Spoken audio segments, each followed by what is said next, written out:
बिस्मिल्लाहिर्रहमानिर्रहीम। कैसे हैं भैया आप लोग? रटना नहीं है,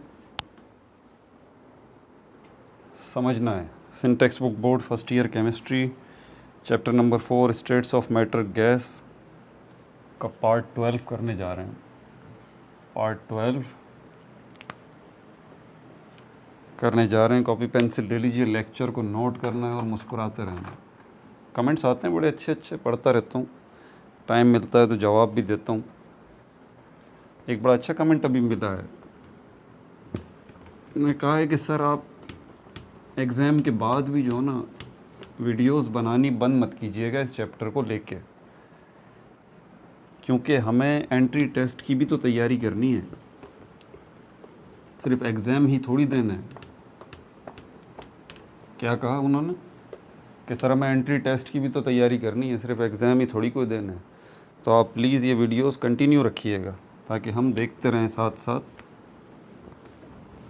तो बड़ी खुशी हुई ये देख के कि ये जो कमेंट मिला है इसमें क्या उसने बोला, बच्चे ने, उसने उस चीज़ को, इससे पता लगता है कि उसने रियलाइज़ किया इस बात को कि यार ये जो वीडियोस बन रही हैं, ये सर जो बना रहे हैं, इनका मकसद सिर्फ एग्ज़ाम की तैयारी नहीं है।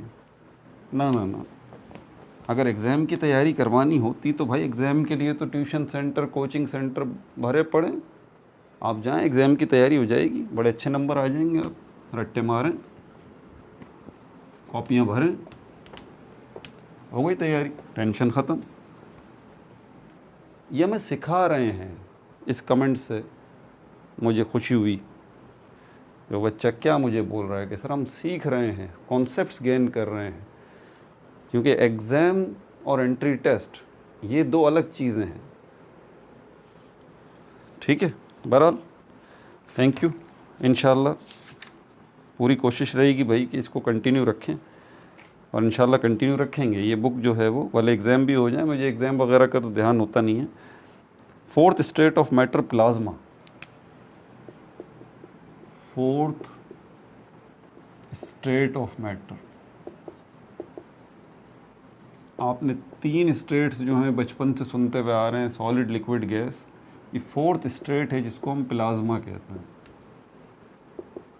PDF खोल लें या फिर आप बुक खोल लें, बुक के पेज नंबर 98 पे मौजूद है ये, ठीक है। और पेज नंबर 99 तक ये गया है, जिसमें यूजेस ऑफ प्लाज्मा भी हैं, और ये आपका चैप्टर तमाम हो गया। उसके बाद आपकी एक्सरसाइज शुरू हो जाएगी, उस पर मैं वीडियोस बनाऊंगा। MCQs हैं, short question answers, descriptive question answers और न्यूमेरिकल्स, ये फिर मैं सॉल्व करवाऊँगा आपको। बहरहाल प्लाज्मा को समझने के लिए जो ना आपको पहले एक चीज़ को समझना पड़ेगा कि ये क्या है। फोर्थ स्टेट ऑफ मैटर है, इसका मतलब प्लाज्मा है तो मैटर की ही एक स्टेट, मैटर की ही एक हालत, ठीक है। इस पे बाद में जाएंगे कि ये कैसी हालत है। सॉलिड, लिक्विड, गैस तो हमें पता है, ये कैसी चीज़ है और इसका सॉलिड, लिक्विड और गैस में फ़र्क क्या है। इसको समझने से पहले आप ज़रा इसको समझें। एक हमारे पास होता है एटम, दूसरा हमारे पास होता है आयन। ये बुनियादी चीज़ है, अगर आपको ये समझ में नहीं आई ना तो फिर प्रॉब्लम हो जाएगी, आपको प्लाज्मा समझ में नहीं आएगा। एटम किसको कहते हैं? एटम भी पार्टिकल है, आयन भी पार्टिकल है, हैं दोनों पार्टिकल। जैसे किसी अमेरिकन को ले लें, किसी पाकिस्तानी को ले लें, ठीक है। इंसान तो दोनों ही है ना, अमेरिकन है वो भी इंसान है, पाकिस्तानी है वो भी इंसान है, लेकिन इंसान के बाद आगे फ़र्क आता है उनमें। तो आयन जो है वो भी पार्टिकल है और एटम जो है वो भी पार्टिकल है। अब इसमें फ़र्क क्या है? पार्टिकल तो दोनों हैं। अब पाकिस्तानी और अमेरिकन में तो आपको सेकंड में फ़र्क समझ आ गया, बताने की ज़रूरत ही नहीं। एटम उस पार्टिकल को कहते हैं जिसके अंदर इलेक्ट्रॉन और प्रोटॉन की तादाद बराबर हो। आयन उस पार्टिकल को कहते हैं जिसमें इलेक्ट्रॉन और प्रोटॉन की तादाद बराबर ना हो। बस ये हो गई मिसाल हमारे पास। इसमें मिसाल आपको देता हूँ सोडियम एटम की और सोडियम आयन की। सोडियम एटम के पास इलेक्ट्रॉन 11 है और प्रोटॉन भी 11 है। याद रहे, इलेक्ट्रॉन के ऊपर नेगेटिव चार्ज होता है, माइनस वाला।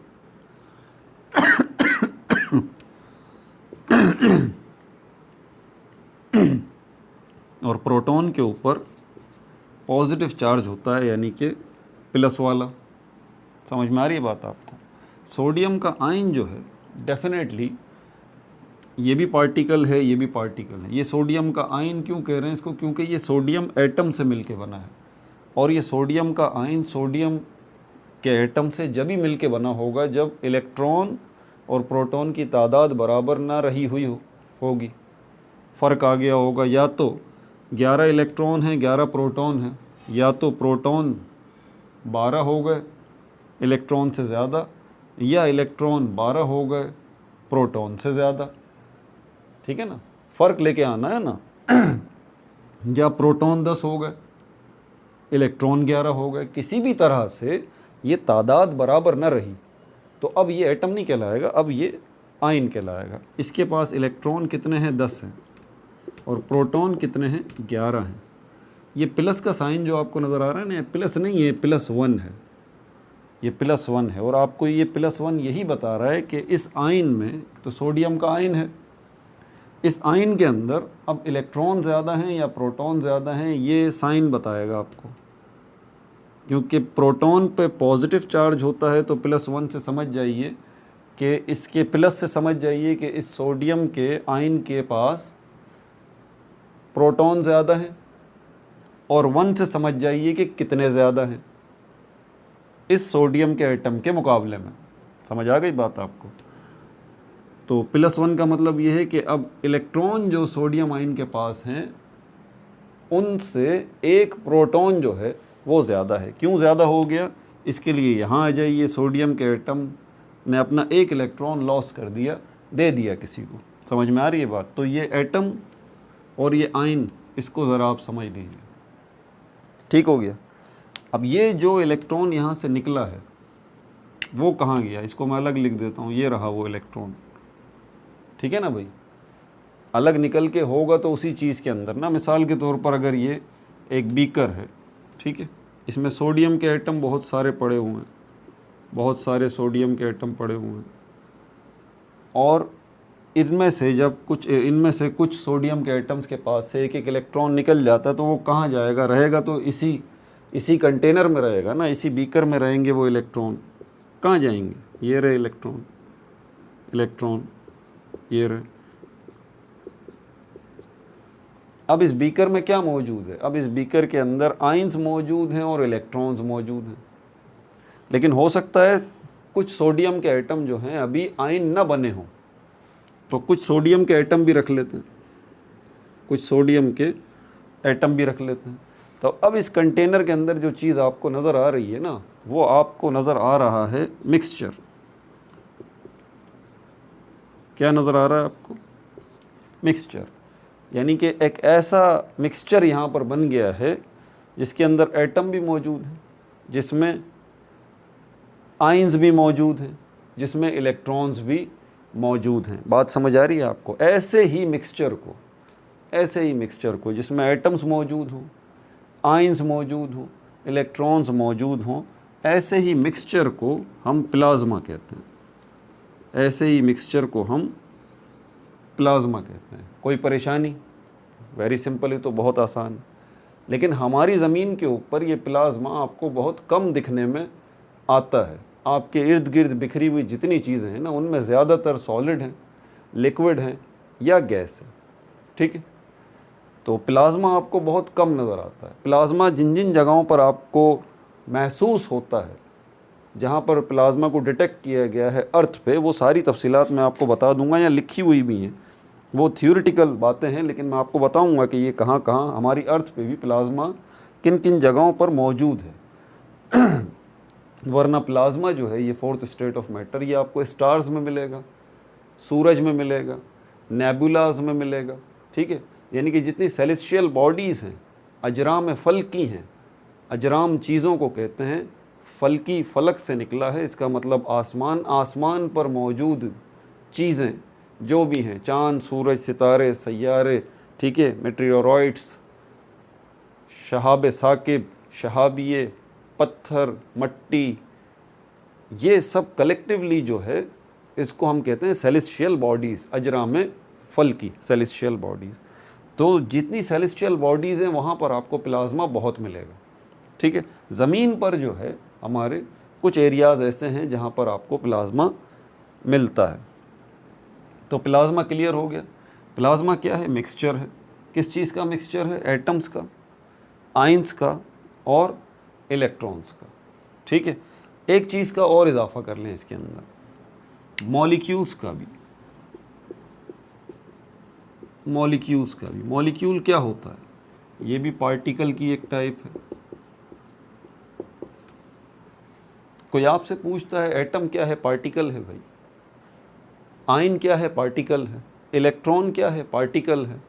मॉलिक्यूल क्या है? पार्टिकल है। लेकिन आपसे फ़र्क पूछा जाए कि भाई पार्टिकल तो सारे ही हैं, आपस में क्या फ़र्क है इनके अंदर, तो एटम के बारे में आप कहते हैं कि जहाँ पर इलेक्ट्रॉन, प्रोटॉन और न्यूट्रॉन एक वेल ऑर्गेनाइज्ड हैसियत में मौजूद हों, उस पार्टिकल को हम कहते हैं एटम। और अगर ऐसे ही एटम्स जो हैं, ऐसे ही एटम्स जैसे कि हाइड्रोजन है और दूसरा हाइड्रोजन का एटम है, ऐसे ही एटम अगर मिल के ग्रुप बना लें, ऐसे ही एटम अगर मिल के ग्रुप बना लें, दो एटम मिल के ग्रुप बना लें, जुड़ जाएं आपस में, जैसे कि ये हाइड्रोजन और हाइड्रोजन का एटम जो है आपस में मिलेंगे तो ये हाइड्रोजन गैस का मॉलिक्यूल बनेगा। ये जो चीज़ है ये मॉलिक्यूल है। तो मॉलिक्यूल की आसान सी डेफिनेशन क्या है? Group of atoms. Group of atoms. Group of atoms. बात समझ आ रही है आपको? अब सोडियम से थोड़ा आगे चलते हैं हम इस कंटेनर के अंदर जो है वो क्या रख देते हैं? हाइड्रोजन गैस रख देते हैं। हाइड्रोजन गैस यानी कि H2 के मॉलिक्यूल्स बहुत सारे, hydrogen gas H2 H2 H2। अब ये हाइड्रोजन गैस बहुत सारे मौजूद हैं इसमें, H2 H2 H2। अब यहाँ पर हम क्या करेंगे? इसको हीट अप करेंगे, इसका टेम्परेचर बढ़ाएंगे बहुत ज़्यादा, बहुत इंटेंस टेम्परेचर देना पड़ता है आपको, आपकी सोच से ज़्यादा बहुत हाई टेम्परेचर देना पड़ता है।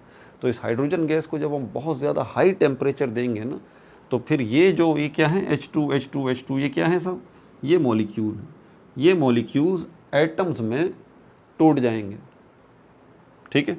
ये H2 दो हाइड्रोजन के एटम हैं, ये सिंगल हाइड्रोजन का एटम हो जाएगा, ये भी सिंगल हाइड्रोजन का एटम हो जाएगा।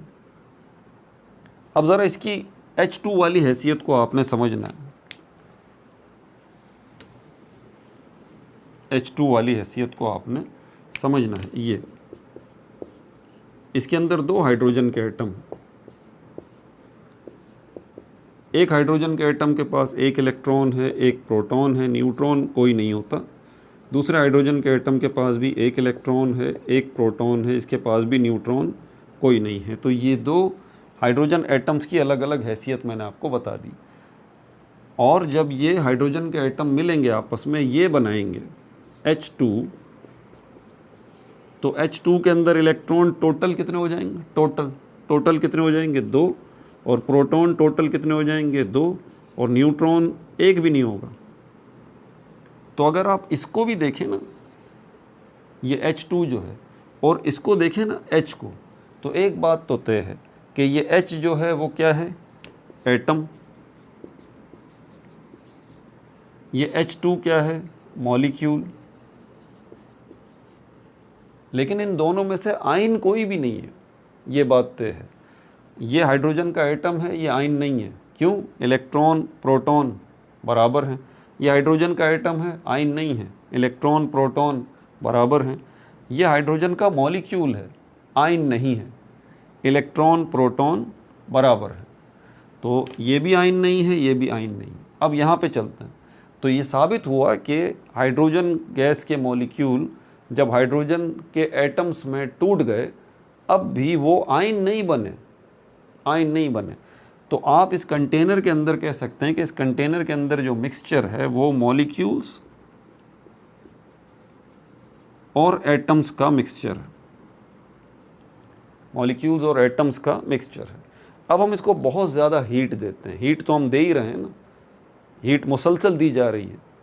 तो हाइड्रोजन गैस के मॉलिक्यूल हाइड्रोजन एटम्स में टूट गए, आप हीट देना बंद नहीं कर रहे। अब ये हीट जो है वो इन हाइड्रोजन एटम के पास जब जाएगी तो इन हाइड्रोजन एटम्स जो हैं इनके ऊपर क्या नतीजा निकलेगा पता है आपको?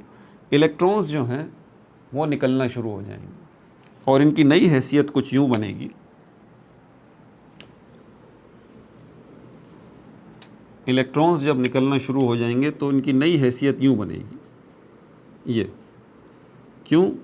जब इलेक्ट्रॉन एक ही है इस हाइड्रोजन एटम के पास, वो इलेक्ट्रॉन निकल गया, इलेक्ट्रॉन कोई नहीं है, सिर्फ एक ही प्रोटॉन था वो मौजूद है, और न्यूट्रॉन तो इसके पास पहले भी कोई भी नहीं था। ये जो है ये भी इसी तरह हाइड्रोजन का आयन बन गया, इलेक्ट्रॉन कोई नहीं है, प्रोटॉन एक है, न्यूट्रॉन कोई नहीं है। तो अब इसके अंदर आपको हाइड्रोजन के आयन्स भी नज़र आएंगे और एग्जैक्टली इलेक्ट्रॉन्स भी नज़र आएंगे। तो अब ये जो मिक्सचर आपके पास अब बना है फाइनली, ये मिक्सचर जो आपके पास बना है, ये मिक्सचर किसका है? मॉलिक्यूल्स का, एटम्स का, आयन्स का और इलेक्ट्रॉन्स का। अब आ रही है एक्चुअल डेफिनेशन प्लाज्मा की। तो प्लाज्मा मैटर की उस स्टेट को कहते हैं जो कि असल में मिक्सचर है मॉलिक्यूल्स का, एटम्स का, आयन्स का और इलेक्ट्रॉन्स का। समझ में आ गई बात आपको? लेकिन ये जो प्लाज्मा है, ये जो मिक्सचर है इनका, ये ज़मीन पे बहुत रेयर है। वजह बता दी मैंने आपको, बहुत इंटेंस टेम्परेचर, हाई टेम्परेचर चाहिए ज़मीन पर, बहुत रेयर कुछ जगहों पर जो है ये आपको हाई टेम्परेचर जो है वो नज़र आएगा। ठीक है भाई। अब इसकी कुछ डिटेल वगैरह लिखी हुई है, थ्योरेटिकल बातें हैं साथ साथ, वो भी आपको बुक में से ही देख के मैं बता देता हूँ। आप देखें पेज नंबर 98 पे, इसको वो बता रहा है ग्रीक वर्ड प्लेजियन से ये निकला है वर्ड प्लाज्मा, ये उसने मालूमात दी है। ठीक है भाई। इसका मतलब है मोल्डेबल सब्सटेंस, यानी कि ऐसा सब्सटेंस जिसको आप मोल्ड कर सकते हैं। जैसे बच्चों का डो नहीं होता, किले, आप अपने हाथों से उसको मोल्ड कर लेते हैं, कोई भी शक्ल दे देते हैं। तो ये प्लाज्मा वर्ड जो है ग्रीक वर्ड प्लेजियन से निकला है, जिसका मतलब है मोल्डेबल सब्सटेंस। फिर आगे ये सबसे पहले किसने देखा था? विलियम क्रुक ने इसको देखा था 1879 में। नोट्स में डालते रहिए चीज़ें, थ्योरेटिकल चीज़ें भी आ जाती हैं। ठीक है। 1879 में जब वो डिस्चार्ज ट्यूब एक्सपेरिमेंट पे काम कर रहा था, विलियम क्रुक ने इस फोर्थ स्टेट ऑफ मैटर को डिस्कवर किया। तो उसने इसका नाम जो रखा था वो रेडिएंट मैटर रखा था, रेडिएंट मैटर। ये बात याद रखिएगा। ये 1879 में हुआ था। फिर और आगे चलें तो फिर 1920 आ जाता है, 1920। इरविंग लैंगमुयर, ये वो शख्स था जिसने फोर्थ स्टेट ऑफ मैटर को प्लाज्मा का नाम दिया था। ठीक है। ये लिखा हुआ है फोर्थ लाइन पे, आप देख सकते हैं, इरविंग लैंगमुयर। अच्छा, फिर ये आगे वो तफसीलात लिखी हुई है कि भाई ये जो है वो यूनिवर्स में जगह जगह ये प्लाज्मा मौजूद है। कायनात की इब्तिदा जो हुई थी, जब सॉलिड, लिक्विड, गैस, ये तीन स्टेट्स बनी नहीं थी, तो सबसे पहली स्टेट जो बनी थी वो ये प्लाज्मा बनी थी। यहाँ पर ये बात की जा रही है। 99% जो है वो यूनिवर्स प्लाज्मा से ही मिलके बनी हुई है। अच्छा, और कहाँ कहाँ ये आपको मिलेगा? सन में प्लाज्मा मिलेगा, स्टार्स में मिलेगा, नेबुलास, यानी कि आपके स्पेस में, आउटर स्पेस के अंदर जो मट्टी का ढेर है, पत्थरों का, मट्टी का ढेर है, जो आपको स्टार्स नज़र आते हैं, ठीक है, चमकते हुए, ये क्या हैं? ये भी अपनी उम्र पूरी करने के बाद ये भी फट जाते हैं और इनके टुकड़े जो है वो आसमान में बिखर जाते हैं। तो ये मट्टी का ढेर और पत्थरों के टुकड़े वगैरह जो है, इसको हम नेबुलास कहते हैं। पत्थरों का ढेर, और यानी कि ये, इसको हम ये कहते हैं कि ये एक स्टार डेड हो गया और वो फट गया और उसके नतीजे में वो टुकड़ों में तब्दील हो गया, मट्टी में तब्दील हो गया, पत्थरों में तब्दील हो गया। वहीं पर उसी ढेर के अंदर, अब ये ढेर स्पेस में मौजूद है पत्थरों का, मट्टी का, वहीं पे ये ढेर दोबारा आपस में जमा होगा और यहीं से स्टार्स नए बनेंगे। ठीक है। तो बहरहाल इस मट्टी के ढेर को हम नेबुलास कहते हैं, वहाँ पर आपको प्लाज्मा मिलेगा। इसके अलावा आइनोस्फेयर, आइनोस्फेयर जो है आपकी अर्थ के इर्द गिर्द जो है वो लेयर्स मौजूद हैं। स्ट्रेटोस्फेयर मौजूद है, ठीक है। एटमॉस्फेयर जो है ना आपकी, ये आपके अर्थ के इर्द गिर्द जो लेयर्स हैं एटमॉस्फेयर की, मुख्तलिफ लेयर्स हैं, थर्मोस्फेयर है, मीज़ोस्फेयर है, स्ट्रेटोस्फेयर है, ठीक है। और इन्हीं में किसी स्फेयर के अंदर जो है वो आपकी ओजोन लेयर भी मौजूद है। तो इन्हीं लेयर्स का ऊपर जितनी लेयर्स है ना आपकी ज़मीन के इर्द गिर्द, ठीक है, जिस तरह टॉफ़ी के गिर्द रैपर नहीं लिपटा हुआ होता, टॉफ़ी के गिर्द रैपर होता है, आप उस रैपर के ऊपर एक रैपर और बांध दें, उस रैपर के ऊपर एक रैपर और बांध दें, बिल्कुल इसी तरह हमारी अर्थ के गिर्द ये कवरिंग्स हैं, ठीक है, इनविजिबल, जो कि आपको नज़र नहीं आती, पहली, उसके ऊपर दूसरी, उसके ऊपर तीसरी, उसके ऊपर चौथी, इस तरह से। इन्हीं लेयर्स का, इन लेयर्स के नाम भी हैं, ठीक है, स्ट्रेटोस्फेयर भी हम कहते हैं इसको, मीज़ोस्फेयर भी कहते हैं, थर्मोस्फेयर भी कहते हैं, ठीक है।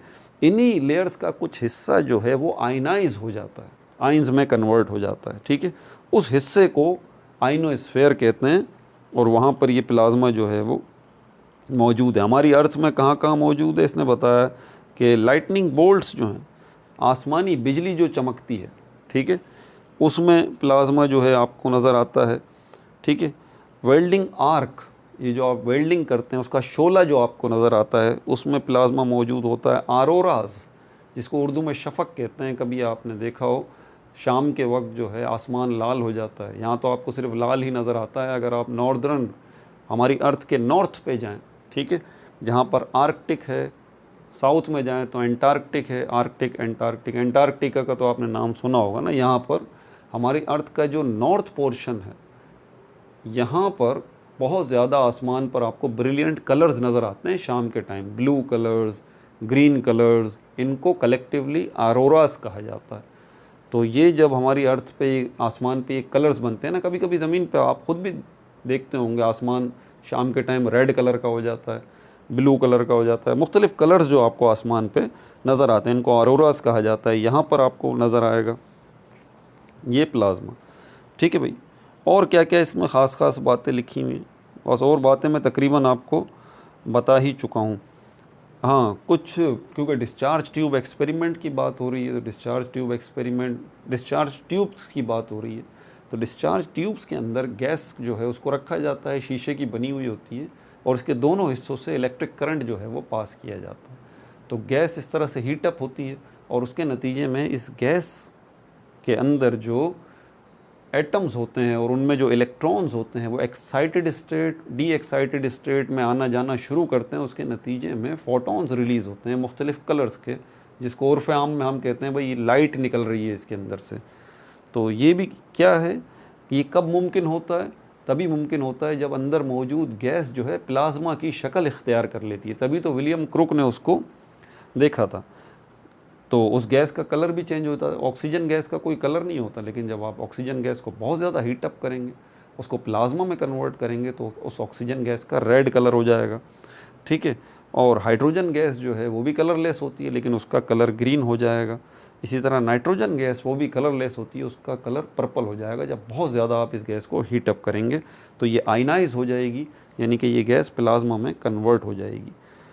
और बहुत सारे यूजेस लिखे हैं इसके, कहाँ कहाँ यूज़ किया जाता है। न्यूएन साइन बोर्ड्स जो आप कलर्ड लाइट्स वाले देखते हैं, इनके अंदर भी इसका इस्तेमाल किया जाता है। फ्लोरोसेंट बल्ब्स, ऐसे बल्ब्स जो कि लाइट्स देते हैं मुख्तलिफ़ कलर्स की, उनमें प्लाज्मा मौजूद होता है। टेलीविज़न में, कंप्यूटर चिप्स में, रॉकेट प्रोपल्जन में इसका इस्तेमाल किया जाता है, यानी कि वो केमिकल जो कि रॉकेट को धक्का देता है, प्रोपेल करता है, ठीक है, उछालता है आसमान की तरफ, धक्का देता है। तो रॉकेट प्रोपल्जन में प्लाज्मा का इस्तेमाल किया जाता है। आपके एनवायरनमेंट को क्लीन करने के लिए इसका इस्तेमाल किया जाता है। बायोलॉजिकल हैज़र्ड्स या ज़ख्मों को ठीक करने के लिए भी प्लाज्मा का इस्तेमाल किया जाता है, ठीक है भाई। सेमीकंडक्टर्स में इस्तेमाल किया जाता है प्लाज्मा का। स्टेरिलाइजेशन, यानी कि जरासीम वगैरह को मारने के लिए भी इसका इस्तेमाल किया जाता है। लेज़र्स में, लैम्प्स में, पल्स्ड पावर स्विचेस और डायमंड कोटेड फिल्म्स के अंदर भी इसका इस्तेमाल किया जाता है, ठीक है भाई। अपना बहुत ज़्यादा ख्याल रखिएगा। ये सारी मैंने डिटेल बता दी। अगली वीडियो के अंदर, यानी कि पार्ट 13 के अंदर, हम MCQs जो है इंशाल्लाह इसके करेंगे। अपना बहुत ज़्यादा ख्याल रखिएगा। No like, no subscribe, only share.